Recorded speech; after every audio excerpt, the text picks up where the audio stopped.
Hey guys, one request from a friend of mine in Hawaii was to do a video on doing my cross-side escape.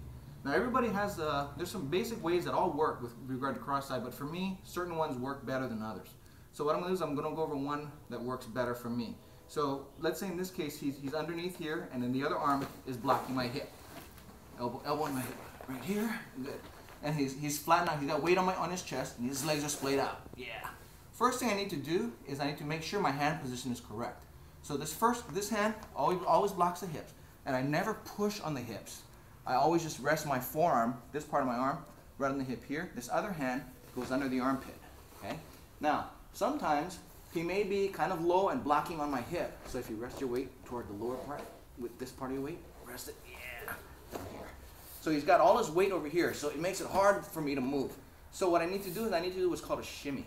I need to get his weight from my wrist to my bicep. So the way I do that is I'm going to use my feet and my hips and my arm at the same time. I'm just going to bump him this way to get to the point where I can get his weight onto my bicep. So I just bump and I shimmy right here. So now my hand is relatively free. Now my hand is going to point toward that wall. So what I need to do is a couple of things. Number one is most people will just move their foot here and they'll try to move their hip this way to do the hip escape. That doesn't work for me too well. So everybody flattens me out the shoulder here. So what I do now is I could do another one. I go 2 feet out and the same thing. Well, you know, that doesn't work for me as well either. So what I'm going to do, or an adaptation that I don't know how I learned it, I think one of my friends might have taught me years ago, is I'm simply going to lift my legs up and I'm going to move my legs that way and my arm this at the same time. So I'm just going to go up and turn. Now I move. Now at this point, I can slide my bottom leg in to here, or I can slide my top leg in. It really doesn't matter, but I want to be able to get at least one leg in. So now that I have my top leg, I can keep him away. I bring my bottom leg in, and I recompose the guard. Okay, so let's try it again. So, and it doesn't matter if he's under my head or if he's over my head. It works the same either way.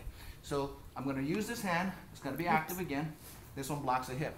So I'm going to bump him and move him up higher onto my chest to get my arm free. Up here. Now that I'm here, I'm going to brace here with this arm, lift my legs up, and my legs and my arms are going to go that way at the same time.